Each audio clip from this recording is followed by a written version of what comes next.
ঠিক দুপুরবেলায় বাড়ির পাশে একটা নির্জন পুকুরে গোসল করতে গিয়ে হঠাৎ ঘটে যায় একটা ভয়ানক ঘটনা। বেশ শান্তিপূর্ণ একটা গ্রামের বাড়িতে হঠাৎ কি শুরু হলো। ম্যাড মেমোরিজের আজকের ৯২তম এপিসোডে আমি জুয়েল আপনাকে স্বাগত জানাচ্ছি। আশা করি আপনি ভালো আছেন। আজকের ঘটনাটা ম্যাড মেমোরিজের সাথে শেয়ার করলেন মোহাম্মদ মিলন মিয়া। ঘটনাটা ওনার বোন আর ওনার বাবার সাথে ঘটে যাওয়া একটা ভয়ানক ঘটনা। ধন্যবাদ জানাচ্ছি মিলন ভাইকে আজকের এই ঘটনাটা ম্যাড মেমোরিজের সাথে শেয়ার করার জন্য। চাইলে আপনিও শেয়ার করুন আপনার জীবনে ঘটে যাওয়া বা আপনার শোনা যে কোনো ভয়ানক ঘটনা, আর তা পাঠান madmemories@gmail.com-এ বা ফেসবুক পেজে। আর শুনুন নতুন নতুন ঘটনা প্রতি শুক্রবার ঠিক রাত ৯টায়। চ্যানেলটি যদি আপনার ভালো লাগে লাইক, কমেন্ট, শেয়ার আর সাবস্ক্রাইব করে পাশে থাকুন। তাহলে চলুন আজকের ঘটনায়। আমাদের গ্রামটা হচ্ছে ব্রাহ্মণবাড়িয়া জেলার একটা প্রত্যন্ত এলাকায়। গ্রামের মেঠো রাস্তার পাশেই আমাদের বিশাল বসত বাড়ি। বাড়িটার চারপাশে বেশ খানিকটা জায়গা জুড়ে আছে বিস্তীর্ণ ধানের ক্ষেত আর বাগান, আর পরবর্তী বাড়ি ঘরগুলো বেশ খানিকটা দূরে দূরে। আমাদের বাড়ির রাস্তা ধরে বাড়িতে ঢোকার পথেই হাতের এক পাশে পড়বে বিশাল বাগান, যেখানে নারকেল, সুপারি সহ নানা প্রজাতির গাছ আর বিশাল বাগান। আর অন্য পাশটায় আছে বিশাল একটা পুকুর। পুকুরের চারপাশ ঘিরে আছে নানা প্রজাতির গাছ, সাথে একটা অনেক পুরনো বট গাছও আছে একেবারে পুকুর ঘাটের পাশেই। তখন আমরা সবাই বাড়িতে থেকে পড়াশোনা করতাম। বাড়িতে থাকার মধ্যে বাবা, মা, দাদি, আমি আর আমার ২ আপু। আমার বয়স তখন ১৪, আর ২ আপুর বয়সের মধ্যে একজনের ১৫ আর একজনের ১৭। আমি আর ছোট আপু পড়তাম স্কুলে, আর বড় আপু পড়তো কলেজে। বাবার ছিল বাজারে চাউলের আড়ত। বেশ ভালোই কাটছিল আমাদের দিনগুলো, আর পুরো বাড়িটা সবসময় হই হুল্লোড়ে ভরে থাকতো। ঘটনাটা ২০০৭ সালে জুলাইয়ের দিকে ঘটে যাওয়া একটা ভয়ানক ঘটনা। সে সময় আমাদের বাড়ির সবাই প্রায় সময় বাড়ির কলেই গোসল করত, কিন্তু ছোট আপু সবসময় পুকুরে গোসল করত। প্রতিটা দিনের মতোই সেদিন ঠিক দুপুরবেলায় ছোট আপু পুকুরে গোসল করতে গেল সম্পূর্ণ একা। প্রায় ২০ মিনিট পর হঠাৎ আমরা পুকুর ঘাট থেকে ছোট আপুর একটা আত্মচিৎকার শুনতে পাই বাড়ির মধ্য থেকে। মা তখনই পাগলের মতো দৌড় দেয় পুকুর ঘাটের দিকে। মায়ের পেছনে আমরাও দৌড়াচ্ছি। গিয়ে দেখি ছোট আপু পুকুর পাড়ে অজ্ঞান হয়ে পড়ে আছে, আর তার মুখ থেকে বেরুচ্ছে সাদা ফেনা। সাথে সাথে ছোট আপুকে মা আর বড় আপু মিলে নিয়ে আসলো ঘরে। তারপর মাথায় পানি দেওয়ার অনেকক্ষণ পর ছোট আপু চোখ মেলে তাকালো। শোয়া থেকে উঠে বসেই ভয়ে কাঁপতে শুরু করলো। মা ওকে জড়িয়ে ধরে বারবার জিজ্ঞেস করতে থাকলো ওর ভয় পাওয়ার কারণটা কি। কিন্তু তখনও ছোট আপুর কথা বলার মতো কোনো অবস্থায় ছিল না। ওর হাত পা আর ঠোঁট দুটো ভীষণভাবে কাঁপছিল, আর কিছুক্ষণ পর পর শরীরটা খালি ঝাঁকি মারছিল। আমরা সবাই বোনকে নিয়ে বসে আছি। তার বেশ খানিকটা পর ওর অবস্থা একটু স্বাভাবিক হওয়া মাত্রই ও ভয়ে ভয়ে কাঁপতে কাঁপতে পুরো ঘটনাটা জানালো, যা শুনে আমরা সবাই ভয়ে আঁতকে উঠলাম। ও জানালো গোসল করে বাড়ি আসার সময় হঠাৎ মনের অজান্তেই ওর চোখটা যায় সেই বট গাছের উপর, আরও দেখতে পায় বট গাছটার একটা ডালে কুচকুচে কালো একজন লোক বসা, আর তার বড় বড় রক্ত গোলা চোখগুলো দিয়ে তাকিয়ে আছে ওর দিকে। ওর কথা শুনে আমাদের মধ্যে যেন একটা ভয়ের স্রোত বয়ে যায়। তখন ঘরের মধ্যে মুরব্বি বলতে একমাত্র আমাদের দাদিই ছিলেন। বাবা ছিলেন বাজারে। আমাদের মাও তখন কেমন যেন অস্থির হয়ে গেছিলেন। দাদি তখন আমাদের সবাইকে অভয় দিয়ে একা একা পুকুর পাড় থেকে ঘুরে এসে আমাদের বুঝাতে লাগলেন ছোট আপু হয়তো ভুল কিছু দেখল। কিন্তু আমরা মাকে জড়িয়ে ধরে সব কজন বসে রইলাম। কেউ ঘর থেকে বেরোতে চাইলাম না ভয়ে।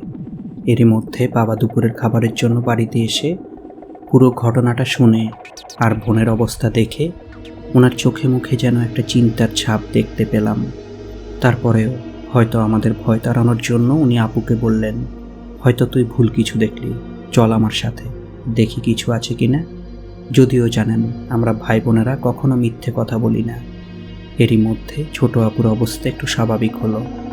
বাবাও সেদিন আর বাজারে যাননি। আমাদের সবার সাথে গল্প করতে থাকলেন ব্যাপারটাকে চাপা দেওয়ার জন্য। আমরাও বেশ স্বাভাবিক হলাম। বাবা আমাদের নিয়ে গেলেন পুকুর পাড়ের সেই বট গাছটার কাছে। বললেন, সব মনের ভুল। অতঃপর আস্তে আস্তে সব স্বাভাবিক হয়ে আসে। আমাদের মনের মধ্যে সেই গুমুট ভাবটা যেন আস্তে আস্তে সরে যায়। ঘটনাটা এখানেই শেষ হলে হয়তো ভালো হতো, কিন্তু না। তারপর বাবা নিজেই চাক্ষুষ সেই ঘটনার মুখোমুখি হলেন। সেদিন সন্ধ্যায় আমরা সবাই মিলে বাড়ির বারান্দায় বসে চা নাস্তা খাচ্ছি। খাওয়া শেষ হলে বাবা সিগারেট খেতে ঘরের বাইরে হাঁটতে হাঁটতে চলে গেলেন সেই পুকুর পাড়ে। সিগারেট টানতে টানতে বাবা এদিক সেদিক তাকাচ্ছেন। হঠাৎ বাবার চোখটা চলে গেল সেই বট গাছের দিকে। দেখলেন শান্ত বট গাছটা ঠায় দাঁড়িয়ে আছে। তারপর চোখটা বট গাছ থেকে সরিয়ে নিতেই হঠাৎ বাবার শরীরে কেমন যেন বিদ্যুৎ খেলে গেল। মনে হলো উনি যেন বট গাছটা থেকে চোখটা সরানোর সময় বট গাছের ডালে কিছু একটা দেখতে পেলেন।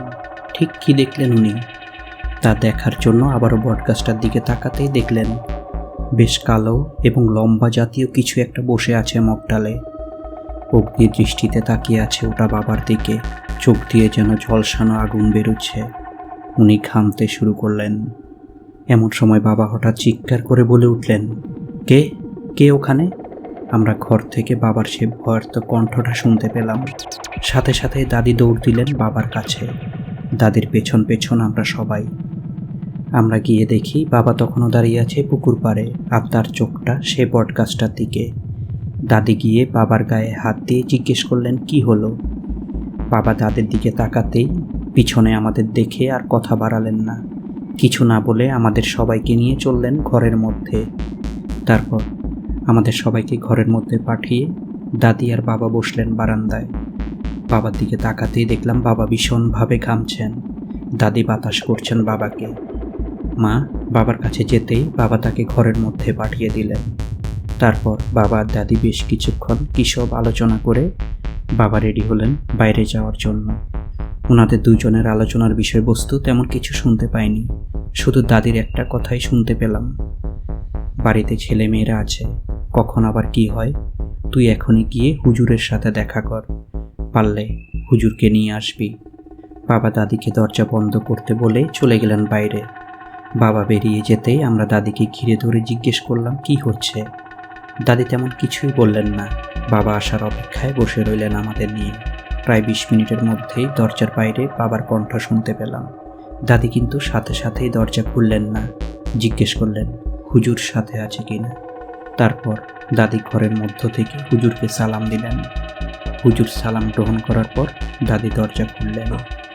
হুজুর ঘরে এসে বসা মাত্রই হুজুরকে সব ঘটনা জানানো হলো। সব শুনে হুজুর একটা মগ ভর্তি পানি চাইলেন, আর তা হুজুরের হাতে দেওয়া মাত্রই হুজুর সে পানিতে ফু দিয়ে বাবা আর দাদিকে নিয়ে চললেন সেই পুকুর পাড়ে। মা আর আমরা 3 ভাই বোন মিলে চললাম ওনাদের পিছন পিছন সেই পুকুর পাড়ে।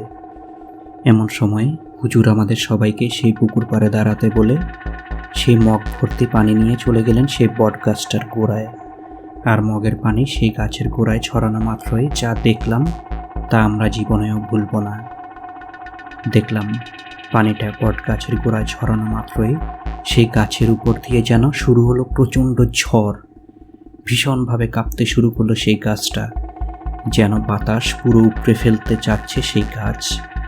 কিন্তু আশেপাশে থাকা অন্য কোনো গাছ একটুকুও নড়ছে না, এমনকি আমাদের গায়ে কোনো বাতাস লাগছে না। তাহলে এই ঝড় কোথা থেকে আসলো? ভয়ে মাকে জড়িয়ে ধরলাম আমরা। হুজুরকে দেখলাম সূরা পড়তে পড়তে ভয় ডর ছাড়া গাছটার গোড়ার চারপাশে ঘুরে ঘুরে পানি ছিটাচ্ছেন। পুরোটা পানি ছিটানো শেষ হলে ঝড়টা নিমিষেই উদাও। বটগাছটা যেন ঠায় দাঁড়িয়ে আছে, একটা পাতাও নড়ছে না, সব ঠান্ডা। পরদিন সকালে গত রাতের ঘটনাটা দাদির কাছে জানতে চাইলেই দাদি জানালেন কোনো একটা অশুভ জিন আশ্রয় কেড়েছিল আমাদের সেই বটগাছটায়। আর সেদিনেই বাবা লোক ডেকে সেই গাছটাকে কেটে ফেললেন। এরপর কখনো আর কিছুই ঘটেনি, কিন্তু সেদিনের ভয়টা আমাদের সব ভাই বোনদের মধ্যে আজও রয়ে গেছে। কেমন লাগলো আজকের ঘটনা? ভালো লাগলে লাইক আর শেয়ার করে দিন। সময়টা ভালো কাটুক আপনার, সুন্দর হোক আজও আগামী। শেষ করছি আজকের এপিসোড। ভালো থাকুন, সুস্থ থাকুন। ধন্যবাদ।